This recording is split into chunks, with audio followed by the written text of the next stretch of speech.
लेके चारा का ये चारा नीचे दिखाता है। अपनी पार्टी का समर्थन नहीं पा रहे हैं। पार्टी का समर्थन नहीं पा रहे हैं। अपनी पार्टी का समर्थन नहीं पा रहे हैं। एक पन्ना दे अपनी पार्टी का समर्थन नहीं पा रहे हैं।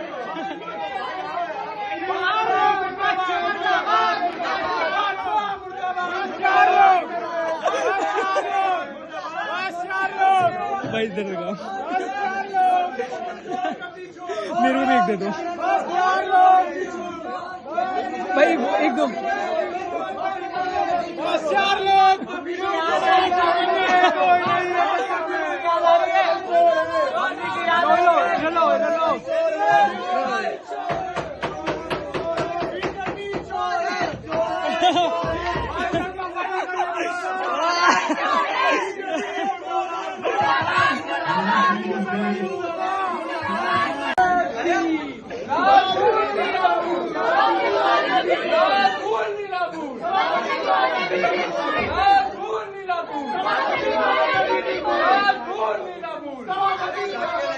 ₹10 की पार्टी सभापति महोदय की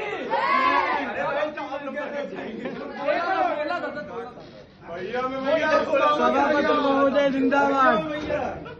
ईस्ट और वेस्ट, सभापति महोदय ईस्ट और वेस्ट, ईस्ट और वेस्ट। भैया में भैया हो गया सर, नंबर कट जाएंगे। अब हमारे हाथ नहीं है, बढ़ने चाहिए सर। सभापति महोदय के चेहरे पे मुस्कुराहट नजर आ रही है।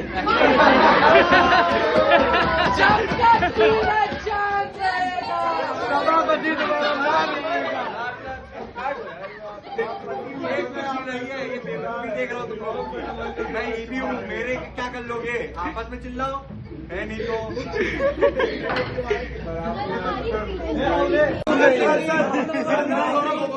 कांग्रेस के सांसद इस कदर से आग्रह करता हूँ कि वो राजनाथ सिंह जिन्होंने हमारे लीडर ऑफ पोजीशन को सर क्या कहा क्या किया सर, जनता को सुनते भाई, सुनिए बात। एक डायलॉग 4 बार बोल रहे हैं। 15 साल से आपको नहीं सुन रहे। अब सबूत नवाजा है। मैं अरे ठाकरे जी ने भी चोर कहा है, ठाकरे जी ने भी चोर कहा है, ठाकरे जी ने भी चोर कहा है। मैं सिर्फ एक चीज बोलना चाहता हूँ भैया आपसे, हमारे मंत्री जी ने सिर्फ इनको टोका ही, उनसे माफी मंगा रहे। इनका पूरा विपक्ष इनके खिलाफ प्रस्ताव ला रहा था, ठाकरे जी चोर कह रहे हैं। Modi ji Gaurav Gogoi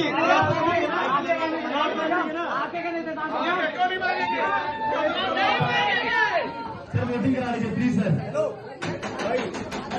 all delegates sir for the motion to pass.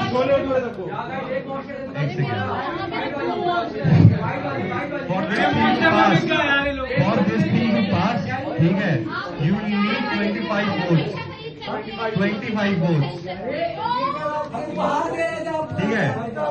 Those who are in favor of the motion, एक सेकंड माइक बंद कर लीजिए, ठीक है।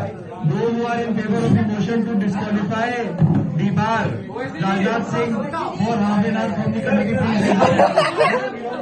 25 नहीं है सर, 25 नहीं है सर।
अरे बात करो,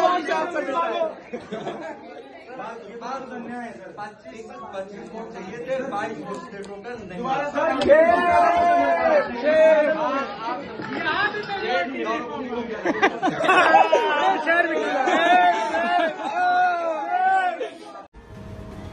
नरेंद्र भाई I was so हमारे हाथ कांप रहे थे मेरे भैया सुन रहे हैं। मोदी ये तो मुमकिन है। मोदी मोदी मोदी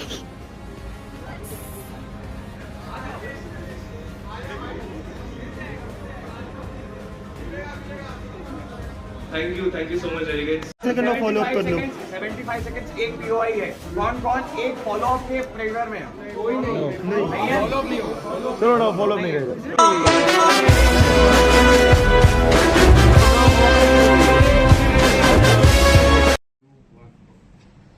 नमस्कार।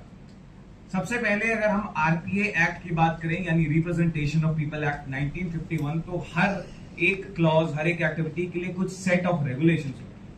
1951 में बने ये रेगुलेशंस हमारे इलेक्टोरल रिफॉर्म से हमारे इलेक्शंस को रिप्रेजेंट तो करते हैं, बट इसके साथ इसमें ऐसे लूप होल्स भी हैं जो हमारे कंडक्ट को आज के 2026 के टाइम पर बहुत ही ज्यादा रिफ्लेक्ट और कॉन्ट्रडिक्ट करते हैं।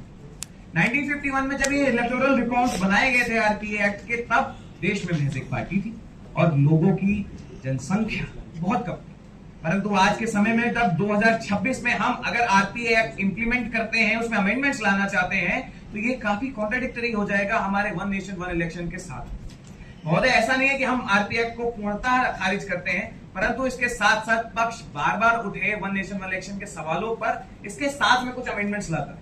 सबसे पहले पक्ष के तौर पर मैं नरेंद्र मोदी ये बताना चाहता हूं कि कुछ सेक्शंस जैसे कि एज एलिजिबिलिटी के लिए जो सेक्शंस आरपीए एक्ट में 8, 9, 10 और 11 है, इसमें कोई भी एक स्ट्रक्चर्ड वे में नहीं बताया गया है कि किस बेसिस पे एलिजिबिलिटी होगी।